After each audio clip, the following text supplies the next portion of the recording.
بسم الله الرحمن الرحيم.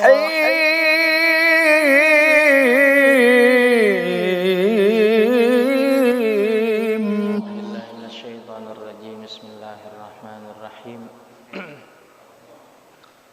Assalamualaikum warahmatullahi wabarakatuh. Innal hamdalillah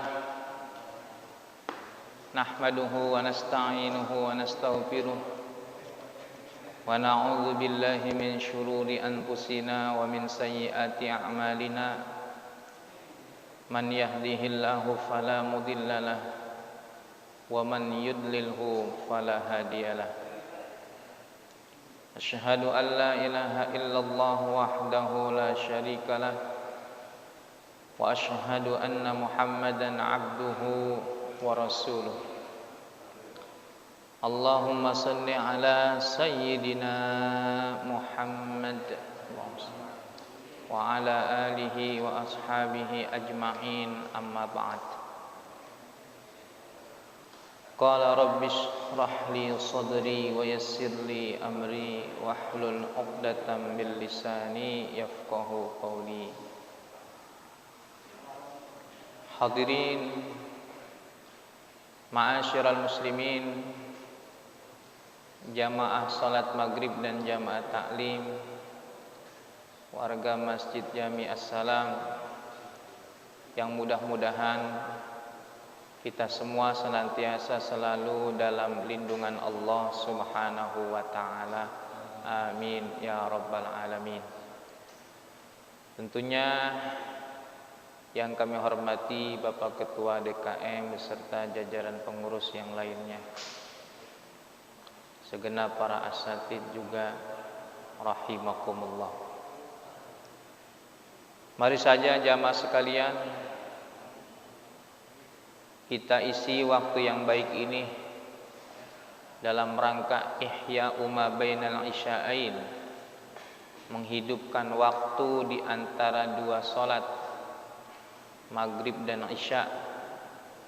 Tentu menghidupkan waktu ini di antara amal yang paling bagus adalah kita sama-sama duduk di majelis ilmu, agar kita senantiasa selalu dapat meningkatkan kualitas iman dan takwa kita kepada Allah Subhanahu wa ta'ala. Kajian kita, tema kita, kajian hadis kali ini berbicara tentang bayanul waswasah fil iman wa ma yaquluhu man wajadaha.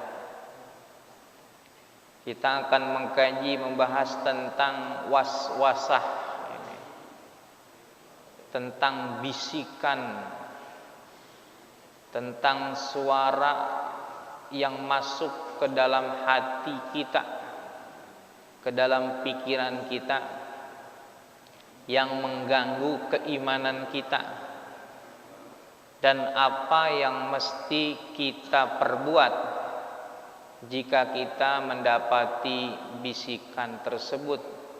Bagaimana Rasulullah sallallahu alaihi wasallam mengajarkan, memberikan tuntunan kepada kita semua.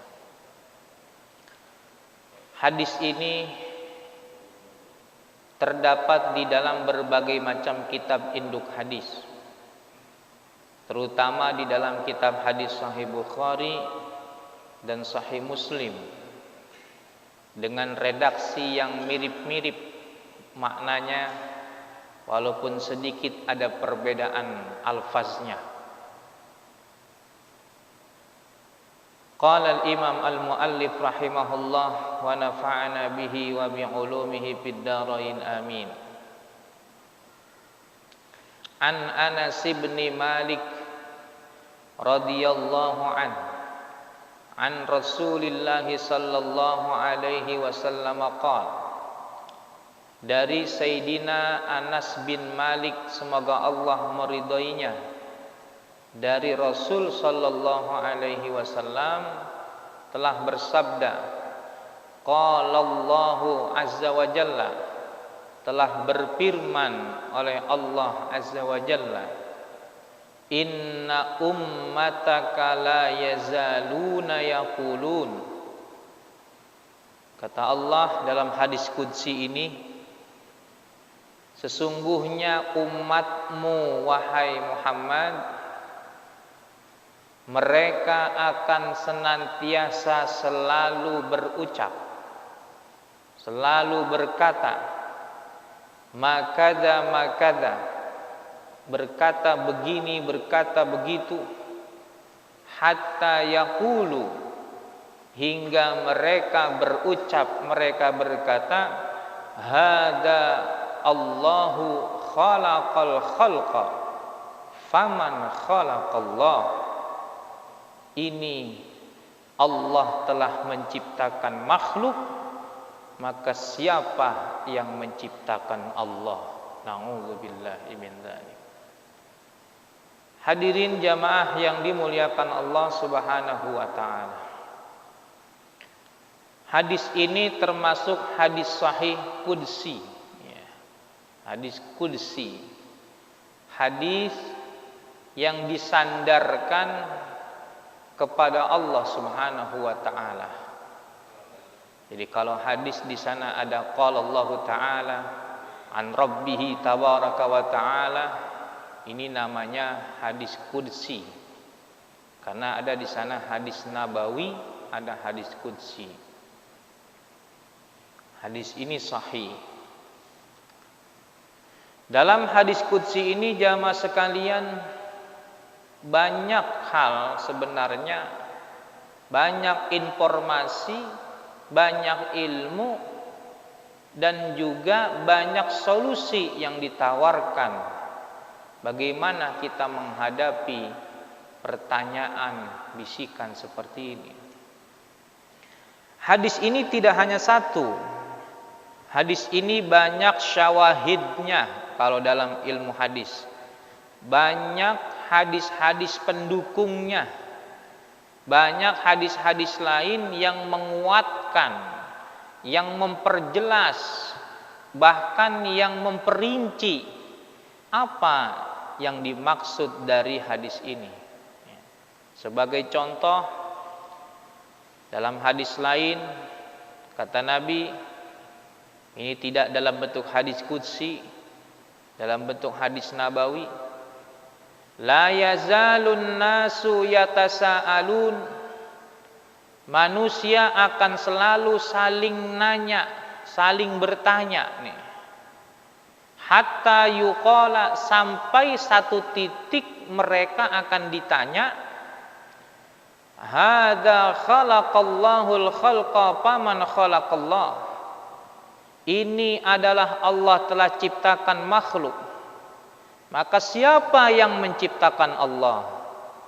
Faman wajada min dzalika syai'an falyaqul amantu billah. Maka siapa yang mendapati pertanyaan seperti itu di dalam hatinya, atau pertanyaan seperti itu dari manusia, maka kata Nabi, ucapkanlah amantu billah, aku beriman kepada Allah. Dan banyak lagi hadis-hadis yang lainnya yang menguatkan hadis ini. Yang pertama jamaah sekalian, dalam redaksi yang pertama tadi Nabi mengkhususkan, Allah mengkhususkan umat Nabi Muhammad. Di dalam hadis yang lain tadi tidak hanya berlaku pada umat Nabi Muhammad, tapi annas. Annas itu jamak, artinya manusia. Bahkan di sana diletakkan alif lam, al lil istighraq. Artinya seluruh, setiap manusia. Nah, Nabi udah bilang begitu tuh. Setiap manusia pasti akan selalu mereka itu saling bertanya dan ditanya nanti. Apa maksudnya ini saling bertanya dan ditanya ini? Mungkin jamaah suka kadang-kadang menghadapi kalau lagi ngobrol, kadang-kadang di medsos, di grup, ya itu kan seringkali manusia itu kerjaannya saling tanya menanya. Kadang-kadang yang ditanya itu bukan yang memang boleh ditanya, yang ditanya justru yang dilarang ditanya. Sebab tidak setiap pertanyaan itu harus dijawab. Ada tadi malah Nabi bukan dijawab, usir pertanyaan itu. Tuh, suruh usir. Makanya Imam Nawawi menjelaskan ada 3 kriteria bertanya. 2 yang boleh, 1 yang dilarang. Kata Imam Nawawi. Pertanyaan yang boleh itu bahkan bagus karena memang ada ayatnya fas'alu ahlad dzikri in kuntum la ta'lamun. Kata Allah, tanyalah. Allah nyuruh tuh. Makanya ini harus jelas. Dibagi di sana ada 3. Pada ayat ini kata Allah, tanyalah ahli dzikri, ahli ilmu. Jika kalian tidak mengetahui persoalan. Ini yang dimaksud adalah nanya tentang faraididdin, fardu-fardu agama. Kewajiban-kewajiban kita dalam melaksanakan ibadah yang kita enggak tahu, tanya. Itu wajib. Jangan diam kalau itu. Bahkan kata Nabi, innama syifa'ul ayyi as-su'al. Obatnya kebodohan adalah bertanya. Ya. Kayak dulu pernah terjadi karena enggak mau nanya. Ada pernah terjadi di zaman Nabi, orang junub, ya, dapat hadas besar, tapi orang ini sakit. Iya, orang ini sakit. Dalam yang lain ada kisah orang yang junub tapi dia nggak boleh kena air. Apa yang terjadi? Orang itu guling-gulingan di pasir karena nganggap tayamum itu kan pakai tanah, debu. Dia pikir menggunakan tayamum itu pakai debu kayak orang mandi. Dia guling-gulingan di pasir, Pak, biar rata. Itu kan akibat tidak bertanya, tidak tahu. Padahal nggak begitu tayamum. Menusap niat, usap muka, usap tangan, kan begitu. Dan banyak lagi pertanyaan-pertanyaan yang lain. Itu tanya, kata Imam Nawawi. Bagus itu mah. Tugas kita itu. Bab kunci dapetin ilmu itu memang bertanya. Makanya sampai Allah nyuruh nanya, jangan diem. Iya.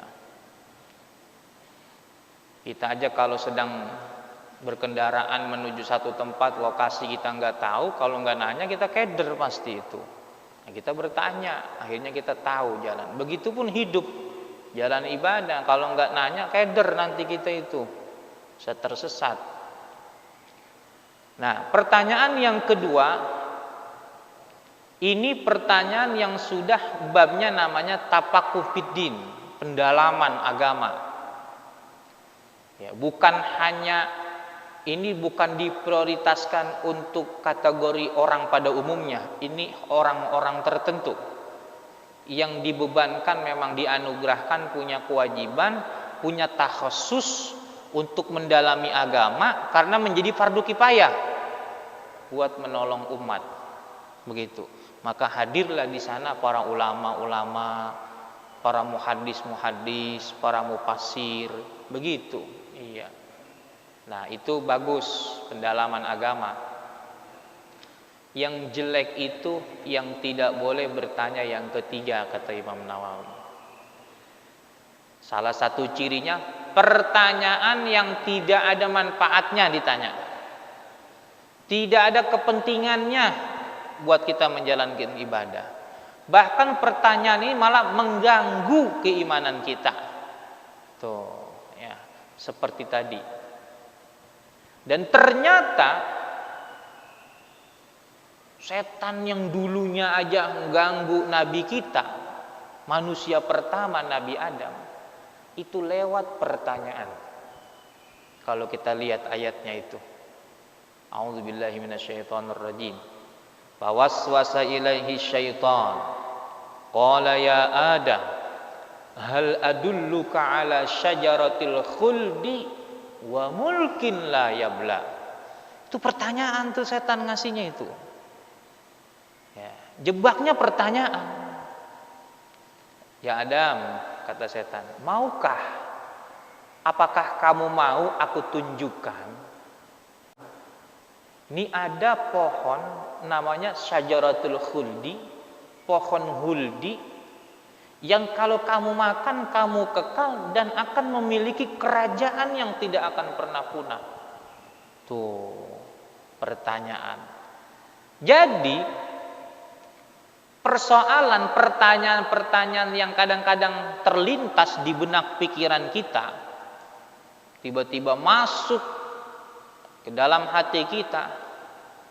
Pertanyaan itu justru sebenarnya ingin mengganggu keimanan kita. Itu jangan didengerin. Apalagi dijawab. Ya. Diusir pertanyaan itu. Sebab orang yang tidak mengusirnya, yang tidak mengikuti petunjuk-petunjuk agama menghadapi khawatir namanya, wasawis, bisikan dalam bentuk pertanyaan tadi, itu bisa membahayakan dirinya. Apalagi kalau dia jawab dan dia tidak punya kemampuan untuk menjawab, yang ada dia terjebak. Sebab kalau bahasa dalam ilmu mantik itu ilmu logika berpikir, kalau pertanyaan udah salah, nanyanya aja udah salah, ya hasilnya salah gitu. Pertanyaan itu kudu bener baru kita jawab. Pertanyaan salah kok dijawab. Itu orang-orang liberal itu yang pemikirannya pada bebas, dia nanya-nanya hal-hal yang sebenarnya jangan ditanya. Setan aja membisikkan itu lewat lintasan pikiran pertanyaannya. Hadir di sana manusia yang suka nanya kayak begitu. Berarti lebih parah dari setan. Nah, itu ya kan? Makanya pantas kalau setan itu dibagi dua. Syayatinal insi wal jan. Ada setan manusia, ada setan dari jin. Nah, gitu. Ini jamaah menyimak ya Pak. Ya, sambil dipahami ya. Nanti kira-kira ada pertanyaan yang bermanfaat tanya. Ya. Kalau nggak bermanfaat jangan ditanya, Pak ya. Begitu. Nah, jadi pertama di sini disinggung ternyata orang yang sering bertanya itu belum tentu bagus. Tuh, satu. Tinggal dilihat ini orang hobinya nanya apa nih. Kalau nanyanya kayak semacam hanya mengganggu-mengganggu, ini sebenarnya sesuatu yang dilarang. Dilarang tadi. Ya. Nah, orang seperti itu kata Nabi, dia nanti akan dihadapkan pertanyaan di dalam dirinya. Tuh. Tadi berawalnya suka debat apa. Suatu saat dia akan berhadapan dengan pertanyaan setan di dalam dirinya. Di situ dalam hadis setan itu mengawali dengan kata-kata benar dulu. Benar dulu.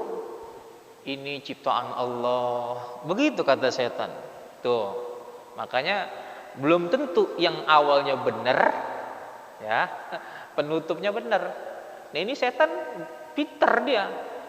Ini kan bumi ciptaan Allah, matahari ciptaan Allah, bulan ciptaan Allah. Lama-lama setan nanya, terus Allah siapa yang nyiptain? Tuh, itu yang bahayanya di situ jamaah. Disitulah itu. Ya, disitulah kunci setan ingin menyesatkan orang tadi. Tetapi, nah, saya mau bertanya dah pada jamaah, pernah nggak Bapak ada hasutan, bisikan, pertanyaan yang model kayak gitu dalam pikiran? Pernah nggak Bapak? Atau jawab belum pernah? Belum pernah ya Pak ya? Belum pernah Pak Haji? Belum pernah. Nah, belum pernah ini bisa bagus, bisa kagak. Bisa tanda cakap, bisa tanda tidak. Nah, kenapa saya katakan bisa dua itu? Di zaman Nabi, ini kan bicara hadis terjadinya kapan? Dulu di zaman Nabi ini. Itu tidak tanggung-tanggung jamaah sekalian. Yang dapat bisikan pertanyaan kayak begini, itu kelasnya para sahabat Nabi. Ya, saya ulangi. Kelasnya para sahabat Nabi. Tidak satu dua sahabat itu datang nemuin Nabi, ya Rasulullah. Di dalam hadis juga panjang. Kata sahabat, inna najidu fi anfusina asy-syai'a ya'dumu an natakallama bihi ma nuhibbu anna lana dunya wa anna natakallamna bihi. Ya Rasulullah, ini sahabat Nabi, generasi terbaik, punya keimanan luar biasa, murid Nabi, tapi datang mengeluhkan bisikan. Ya Rasulullah, kami dapati bisikan pertanyaan. Sekiranya bisikan pertanyaan ini saya ungkap, gitu, kafir saya ya Rasulullah, begitu kira-kira mananya. Saya nggak beriman lagi. Apa Nabi jawab? Awaqad wajadtumuhu. Betul, kalian mendapati pertanyaan seperti itu di dalam hati kalian. Betul ya Rasulullah. Nabi jawab apa malah? Dzaka sharihul iman. Ente berarti imannya cakep, digituin sama Nabi. Nah, ini maksudnya apa? Maksudnya begini jamaah. Orang yang dapat bisikan setingkat tadi itu, pertanyaan berat itu bisa menjadi pertanda barometer kualitas iman kita. Karena kadang-kadang orang awam itu bukan itu yang diganggu sama setan, baru kelas yang ecek-ecek. Tahu? Yang cuman lagi bengong, diem, pengen sholat, kata pikirannya, hatinya, nafsunya, tar aja, si panjang, isya ntar juga bisa. Atau kita lagi mau ngaji, pas sudah mau ngaji datang pikiran jelek, besok aja, kita anu dulu. Nah itu kan juga bisikan juga, tapi itu ecek-ecek itu Pak. Itu kecil, masih prajurit itu pertanyaannya. Tapi sahabat Nabi diganggu nggak tanggung-tanggung, ditanya siapa yang nyiptain Allah, itu sahabat Nabi. Tetapi sahabat Nabi lulus. Kenapa dibisikin kayak gitu kok lulus? Artinya apa? Berarti para sahabat Nabi itu bisa menangkal, bisa menahan, tidak sampai itu bisikan menjadi keyakinan dia dan akhirnya dia keluar dari Islam. Dia malah datang nemuin Nabi. Ya Rasulullah, kata Nabi, ente imannya cakep, kata Nabi. Bahkan dalam hadis yang lain dipuji, alhamdulillah, kata Nabi. Begitu coba itu. Sebab kalau Nabi nggak akan ada yang berani setan ganggu kayak begitu, enggak. Tapi Nabi memang juga ada korinnya. Ada, setiap orang itu ada jin korinnya itu. Sahabat nanya ketika Nabi bilang, ma minkum min ahadin illa wa qad wukila bihi qarinun minal jin. Tidak ada satupun manusia kecuali ada jin korinnya itu. Sahabat nanya, engkau ya Rasulullah? Naam, saya juga ada. Tapi udah dijawab sama Nabi, illa annallaha a'anani fa aslama fala ya'muruni illa bi khair. Saya juga, tapi Allah telah menolong saya. Ya, Allah udah nolong saya, mereka tunduk itu. Itu enggak bisa ngomong macam-macam apalagi ngasut kayak tadi. Mereka tunduk Tidak bisa nyuruh saya kecuali dia nyuruhnya yang baik. Jadi kalau jin deketin Nabi, setan deketin Nabi, nggak bisa nyuruh yang jelek. Begitu. Nah, nggak bisa. Itu mukjizat lah Nabi kita. Nah, artinya apa jamaah sekalian? Pertanyaan tadi itu yang sekelas seberat itu bisa menjadi barometer keimanan. Itu. Tapi naudzubillah, kalaulah bukan pertanyaan itu pada diri orang yang kuat iman, itu menjadi salah satu cara orang itu bisa menjadi jalan tersesat. Begitu. Makanya kita menyaksikan, jangankan di luar dari negara kita. Bapak nggak sadar ya, di negara kita ini udah banyak orang-orang yang ateis, orang-orang yang nggak percaya adanya Tuhan. Begitu. Kita memang di sini prinsip ketuhanan, tapi kalau saya lihat baca banyak keterangan itu, tidak sedikit orang di negara kita ini sudah berpaham ateis. Jangankan dia beriman kepada Allah, dia ngakuin Tuhan yang lain aja kagak, dia nggak percaya. Begitu. Dia percaya sama yang kelihatan aja. Nah, padahal kita semua meyakini bahwa tidak mungkin kita diciptakan kecuali pasti di sana ada pencipta, dan pencipta kita adalah turun tuh surah Al-Ikhlas, Qul huwallahu ahad, Allahus samad, lam yalid wa lam yulad wa lam yakul lahu kufuwan ahad. Nah, jadi artinya bisikan itu akan selalu ada pada diri kita. Intinya begini jamaah sekalian, kalau bisikan itu isinya jelek, kesimpulannya jelek, bertentangan dengan ajaran agama, berarti itu bisikan setan sama bisikan nafsu, antara dua. Sebab nafsu ini juga membisikkan. Lihat surah Qaf, walaqad khalaqnal insana wa na'lamu ma tuwaswisu bihi nafsuh. Tuwaswisu bihi nafsuh. Nafsu itu juga membisikkan. Nah, kita kan pada punya hawa nafsu, ini nafsu. Nah, nafsu kita itu membisikinnya yang jelek. Jadi berbicara dia. Yang namanya berbisik itu berbicara. Bicaranya bagaimana? Fi sudurin nas.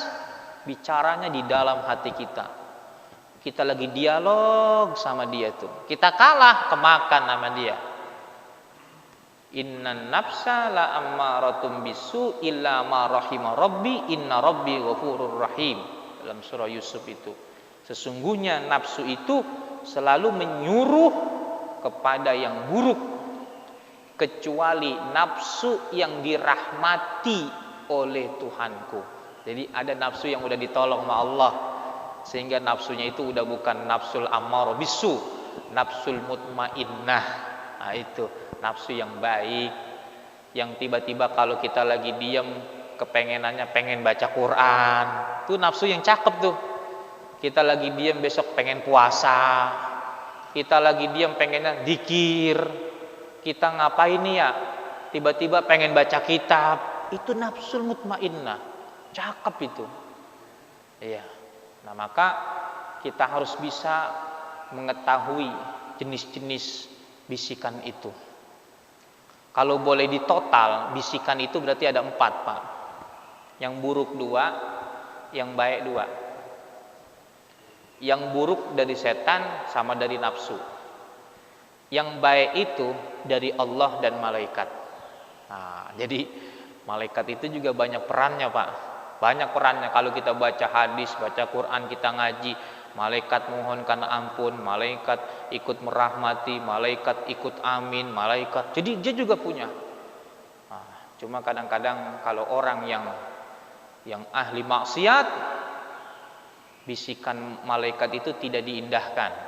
Yang mereka perhatikan itu adalah bisikan setan, bisikan hawa nafsu. Na'udzubillahi min dzalik. Begitu jamaah sekalian rahimakumullah. Nah, barangkali untuk melengkapi majelis kita. Mungkin ada yang mau bertanya atau mau menguatkan, dipersilakan. Ya, silakan jamaah sekalian. Ya, mumpung kita lagi bahas ini bab.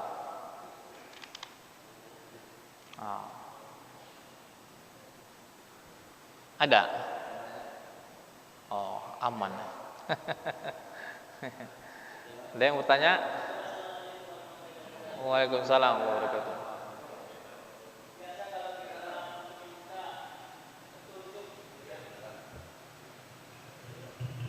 Ya, kalau kita biasa minta petunjuk kepada Allah Subhanahu wa taala atas keputusan yang kita minta, kan ada melalui isyarat, ya kan, sesuatu atau kecondongan, atau misalnya yang bisikan dari Allah melalui malaikat.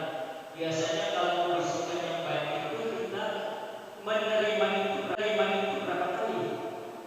Apakah sekali oh ya ini datangnya dari Allah melalui malaikat? Apakah harus beberapa 2-3 kali atau Oke. seberapa kali? Siap. Adakah ukuran berkalinya berapa gitu ya? Iya, bahwa ini datangnya dari Allah melalui malaikat. Oh ya. Terima kasih. Assalamualaikum warahmatullahi wabarakatuh. Iya, langsung aja dijawab. Bismillahirrahmanirrahim ya. Kalau saya tidak berpatokan berapa kalinya. Iya. Saya tidak berpatokan al-fakir berapa kalinya. Kalau berkali-kali ini tandanya dari Allah. Enggak gitu. Saya teringat hadis Nabi, libni Adam lammatani. Anak Adam itu punya 2 bisikan. Jadi dia punya 2 bisikan. Lammatani, satu lammatul malak, satu lammatus syaitan. Bisikan malaikat sama bisikan setan. Nah, di situ dikasih tahu sama Nabi, kalau bisikan malaikat itu cirinya satu, i'adun bil khair, nyuruh yang baik. Walaupun cuma sekejap, sekali datang.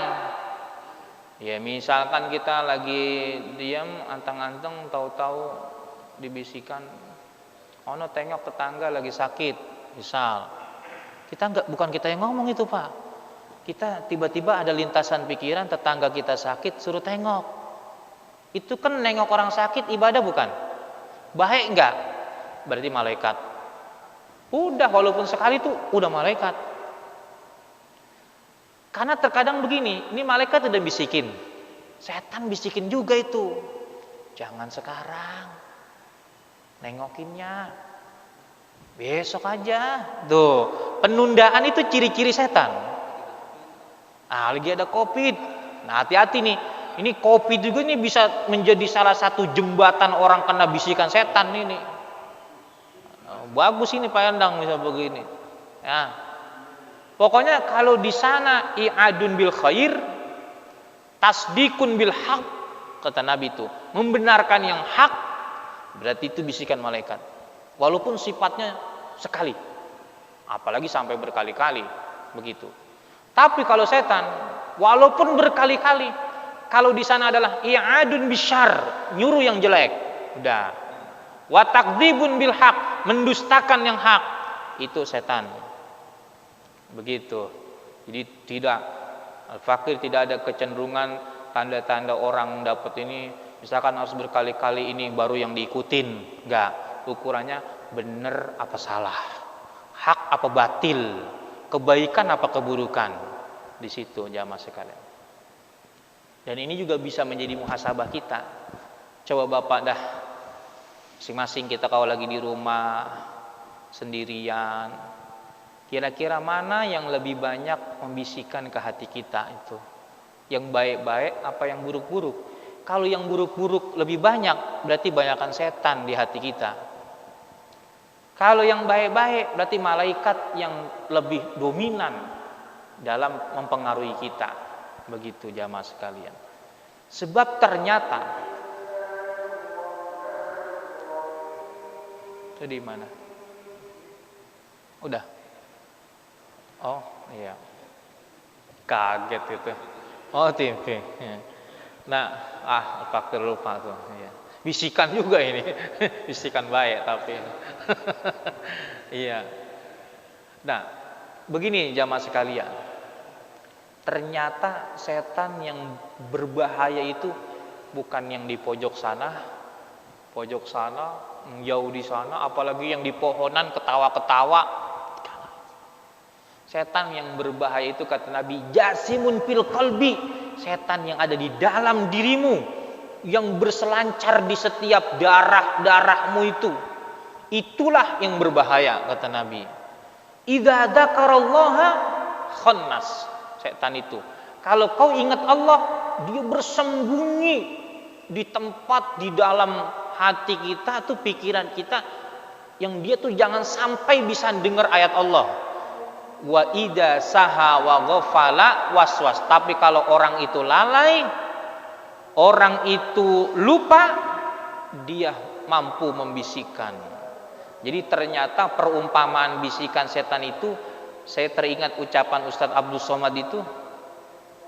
Jadi setan itu bukan yang mengawali kita tersesat, bukan. Makanya setan gak mau disalahin. Nanti di hari kiamat setan tuh gak mau disalahin. Kan ada manusia suka begitu kan. Oh, saya kan begini gara-gara diganggu, ya saya jadi malas. Enggak. Jadi ternyata diri kita dulu. Umpama begini Pak nih. Kalau kita melihat kebakaran, terjadi kebakaran besar, itu pasti diawali oleh percikan api yang kecil. Artinya enggak langsung besar. Nah, percikan api kecil itu akhirnya ketimpa angin, terbang sana, terbang sini, besarlah api itu. Dan setan tuh kayak gitu. Kita yang memercikan apinya duluan tuh. Nah, karena kita lalai dari ibadah, mercik dah tuh api maksiat dalam hati kita, disamber oleh setan itu, ditiup, dibesarin. Begitulah cara kerjanya tuh jamaah sekalian.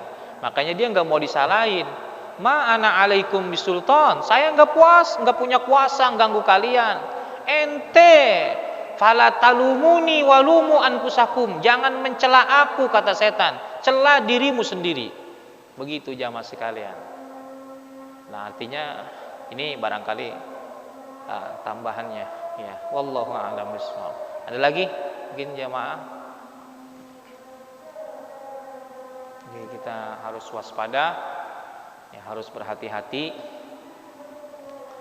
Apalagi setiap kita ibadah, nih mohon maaf, sholat contohnya.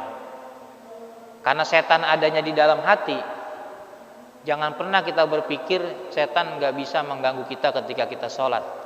Justru itu adalah tempat yang paling inti. Ya, di antara tempat yang paling inti kalau setan ingin mengganggu, ketika sholat ama mau mati itu. Nah, diantaranya. Dahulu ada kisah seorang murid Imam Abu Hanifah, Imam Hanafi. Si murid ini ngadu ke gurunya, ya Imam, saya itu kok kalau sholat ya suka teringat sesuatu yang saya lupa gitu. Ya kalau kita ibaratnya mohon maaf, bapak mau sholat nih, tadinya kunci lupa, nggak tahu di mana naronya, tapi ketika sholat baru takbir, bapak ingat posisi kunci itu ada di mana. Oh iya, kunci ada di sana, di sebelah ini, uang ada di sana, uang di sini. Si murid itu bilang, berarti Allah itu memberikan petunjuk ya wahai imam gitu. Kata muridnya, kata gurunya, tidak. Nah, itu setan telah menjebakmu. Ternyata setan itu meniup-niupkan yang kita lupa tadi itu biar ingat ketika sholat, sehingga kita lupa dengan bacaan yang harusnya kita baca ketika sholat. Jadi itu kerjaan setan juga, mengingatkan yang lupa.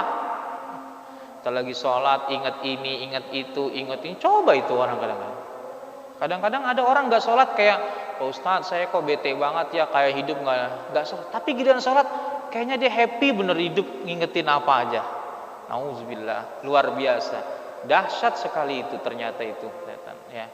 Makanya kuncinya jamaah sekalian, kalau dapat bisikan itu hanya ada 4 solusinya dalam hadis petunjuk.